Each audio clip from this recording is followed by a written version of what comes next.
اعوذ باللہ من الشیطان الرجیم بسم اللہ الرحمن الرحیم الحمدللہ والصلاة والسلام علی رسول اللہ و اشرف الانبیاء و اصحاب اجمعین۔ السلام علیکم ورحمۃ اللہ وبرکاتہ۔ ہجرت کے بعد 1 سال گزر گیا، مدنی دور کا دوسرا سال شروع ہوا۔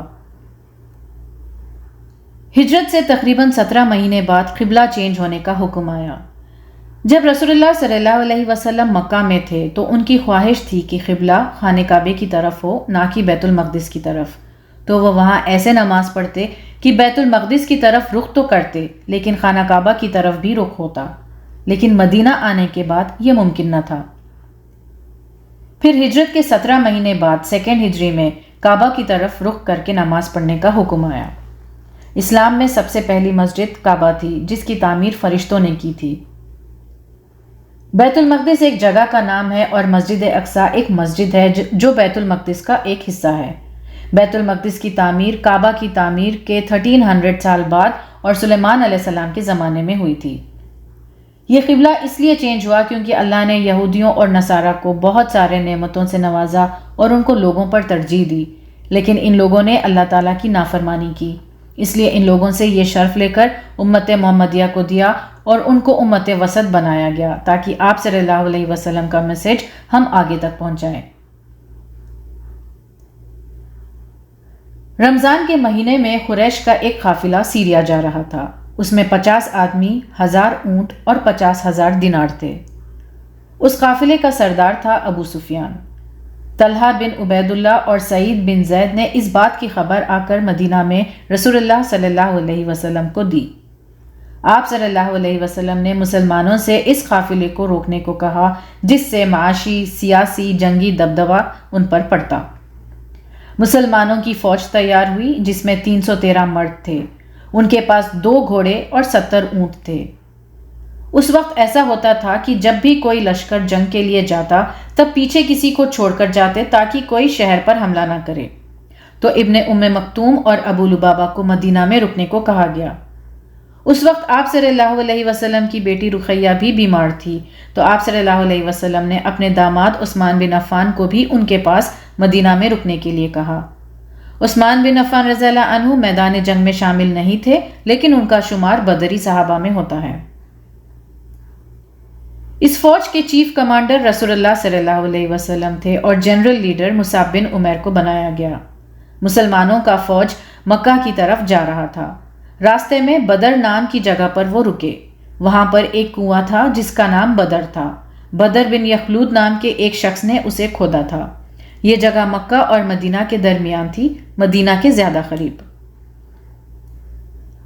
ابو سفیان کو اس کی بھنک پڑ گئی اور اس نے مکہ تک یہ پیغام پہنچا دیا۔ قریش نے ایک لشکر بھیجا جس میں 1300 مرد، 100 گھڑ سوار اور 600 اونٹ سوار تھے۔ ابو لہب مکہ میں ہی تھا۔ ابو سفیان نے اپنا راستہ بدل لیا تھا۔ اس نے دوبارہ مکہ میں یہ میسج پہنچایا کہ اب اس کے قافلے کو مسلمانوں سے کوئی خطرہ نہیں ہے۔ ابو سفیان کا میسج ملنے پر مکن آرمی نے واپس جانا چاہا، لیکن ابو جہل نے انسسٹ کیا کہ بدر جا کر مسلمانوں کو اپنی طاقت دکھائے تاکہ مسلمان آگے کبھی ان کا راستہ روکنے کی ضرورت نہ کرے۔ 300 مرد واپس چلے گئے اور اب مکہ کی آرمی میں 1000 لوگ رہ گئے۔ یہ بدر کی طرف بڑھے اور وہاں اپنے آپ کو انکیمپ کیا۔ مسلمانوں نے اپنا ڈیرا وہاں جمایا، پانی کے کنووں کے قریب، تاکہ دشمن کو پانی میسر نہ ہو سکے۔ اللہ نے بارش بھیجی جس سے زمین بہت سلپری ہو گئی، اور کیونکہ کفار ڈھلان کی سائڈ تھے یہ ان کے لیے نقصان دہ ثابت ہوا۔ جنگ سے 1 رات پہلے رسول اللہ صلی اللہ علیہ وسلم نے بہت رو رو کر اللہ سے دعا کی۔ اب 17 رمضان آ چکا تھا، جمعے کا دن تھا۔ رسول اللہ صلی اللہ علیہ وسلم نے اسٹرکٹ آرڈرز دیے کہ جب تک وہ نہ کہیں کوئی بھی لڑائی سٹارٹ نہیں کرے گا۔ انہوں نے اپنے سپاہیوں سے کہا کہ اپنے تیر دیکھ سمجھ کے استعمال کریں اور تلوار تب ہی یوز کریں جب دشمن بہت قریب ہو۔ دونوں آرمیز آمنے سامنے ہوئے، جنگ شروع ہوئی۔ اللہ نے فرشتوں کو بھیجا مسلمانوں کی مدد کے لیے۔ سراقہ بن مالک کی شکل میں ابلیس بھی وہاں تھا قریش کی مدد کرنے کے لیے، لیکن فرشتوں کو دیکھ کر وہ بھاگ گیا۔ کفار کی آرمی سے عتبہ بن ربی، شیبہ اور ولید بن عتبہ سب سے پہلے آگے آئے۔ رسول اللہ صلی اللہ علیہ وسلم نے اپنی طرف سے عبیدہ بن حارث، حمزہ بن عبد المطلب اور علی بن ابو طالب رضی اللہ عنہم کو بھیجا۔ مسلمان فوج نے اپنی طرف سے بہادری اور آپ صلی اللہ علیہ وسلم کی تابعداری کا مظاہرہ کیا۔ معاذ اور معوذ نام کے دو نوجوانوں نے ابو جہل کو بہت زخمی کر دیا تھا، پھر اس کے بعد عبداللہ بن مسعود رضی اللہ عنہ نے اسے ختم کر دیا۔ اس جنگ میں 14 مسلمان شہید ہوئے، جس میں 6 مہاجر اور 8 انصار تھے۔ کفار کی فوج میں 70 لوگ مارے گئے اور 70 کو قیدی بنا لیا گیا۔ اس وقت ایسا ہوتا تھا کہ جنگ میں جیتنے والی فوج ہارنے والی فوج کے زندہ لوگوں کو قیدی بنا لیتے تھے، یعنی پرزنرز آف وار۔ اپنی ہار کے بعد قریش مکہ لوٹ گئے۔ ابو سفیان نے سارا معاملہ ابو لہب کے سامنے رکھا۔ اس ہار سے قریش بہت غمگین ہوئے۔ ذلت اور شرمندگی میں ان کے اندر بدلے کی آگ بھڑک گئی۔ عبداللہ بن رواحہ اور زید بن حارث رضی اللہ عنہما کو مدینہ بھیجا گیا مسلمانوں کی جیت کی خوشخبری دینے کے لیے۔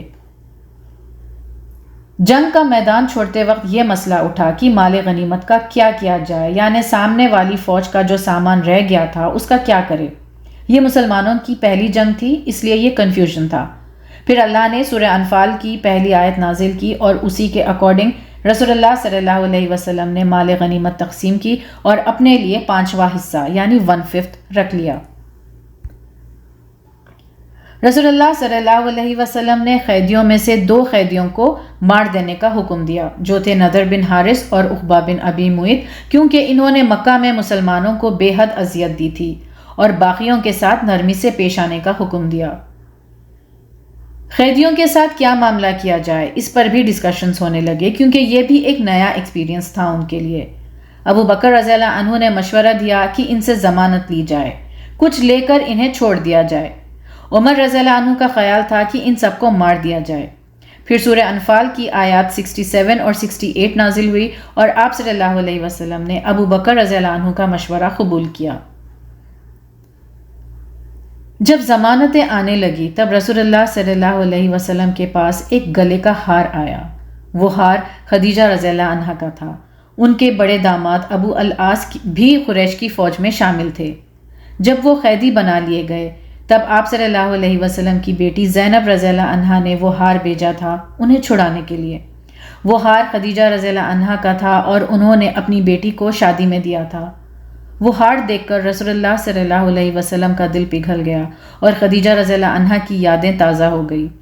رسول اللہ صلی اللہ علیہ وسلم نے ابو العاص کو رہا کر دیا، ہار بھی واپس کر دیا اور کہا کہ ضمانت میں وہ زینب رضی اللہ عنہا کو مدینہ ہجرت کرنے دے۔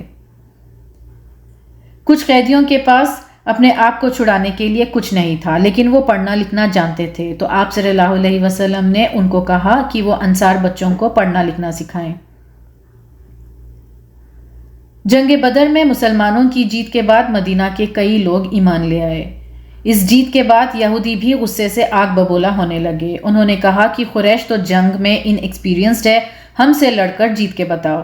آپ صلی اللہ علیہ وسلم نے صبر کیا اور اپنے صحابہ کو بھی صبر سے کام لینے کو کہا۔ بدر کی جیت رسول اللہ صلی اللہ علیہ وسلم کے لیے بہت بڑی خوشی تھی، لیکن اسی دن انہوں نے اپنے گھر میں ایک بہت بڑے غم کا سامنا کیا۔ ان کی بیٹی رقیہ وفات پا گئی۔ گویا اللہ دکھا رہا ہے کہ تم کتنا بھی خوش ہو، یہ دنیا آزمائش کی جگہ ہے، ایک عارضی ٹھکانہ ہے، اور دنیا کی زندگی کی حقیقت یہ ہے کہ زندگی اور موت کسی کے لیے نہیں رکتی۔ پھر اسی سال ایک واقعہ یوں ہوا کہ ایک یہودی مرد نے ایک مسلمان عورت کا دوپٹہ کسی چیز سے باندھ دیا اور وہ انکور ہو گئی۔ یہ دیکھ کر ایک مسلمان مرد نے اس یہودی کا قتل کر دیا۔ پھر یہودیوں نے اس مسلمان مرد کو بھی مار ڈالا۔ یہودیوں کی طرف سے کانٹریکٹ ٹوٹ گیا۔ چھپ کر معاہدہ توڑنے کی اسلام میں اجازت نہیں ہے۔ اس انسیڈنٹ کے بعد بنو قینقاع کا انویژن شروع ہوا۔ بنو قینقاع قلعوں میں رہتے تھے۔ مسلمانوں کو دیکھ کر انہوں نے اپنے آپ کو قلعوں میں بند کر لیا۔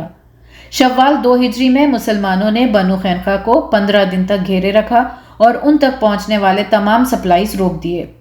فائنلی بنو قینقاع نے سرنڈر کیا۔ رسول اللہ صلی اللہ علیہ وسلم نے قبیلہ بنو قینقاع کو مدینہ چھوڑنے کے لیے کہا۔ اس قبیلے نے اپنا سارا سامان، دولت، ہتھیار مسلمانوں کے حوالے کیے اور مدینہ سے سیریا چلے گئے۔ رسول اللہ صلی اللہ علیہ وسلم نے اپنے لیے 5واں حصہ رکھا، باقی سب اپنی آرمی میں بانٹ دیا۔ ہجرت کا دوسرا سال ختم ہونے تک مسلمانوں کے لیے کئی شرعی احکام نازل ہو گئے تھے۔ رمضان، زکوٰۃ اور زکوٰۃ الفطر واجب ہو گیا تھا۔ 10 محرم کا روزہ سنت ہو گیا تھا۔ نماز کے بیسک رولنگز پرفیکٹ ہو گئے تھے۔ طہارت، وضو، جنابت، غسل سے ریلیٹڈ احکام آ گئے تھے۔ آج کے لیسنز۔ چینج آف قبلہ۔ اس تبدیلی کا مقصد تمام مسلمانوں کو یونائٹ کرنا تھا۔ چینجز انسان کی زندگی میں آتے ہیں اور انہیں ایکسیپٹ کرنا اکثر مشکل ہوتا ہے۔ ان چینجز کے پیچھے اللہ کی آزمائش بھی ہو سکتی ہے، لیکن انہیں اوپن ہارٹیڈلی ایکسیپٹ کیا جائے تو ہمیں بعد میں اس میں بہتری ہی نظر آتی ہے۔ کم تعداد کے لوگ بڑی تعداد کے لوگوں پر غالب آ سکتے ہیں، جیسے کہ مسلمان آئے تھے جنگ بدر میں۔ ضرورت ہوتی ہے بلند حوصلوں کی، اچھی پلاننگ کی اور سب سے اہم اللہ کی مدد کی۔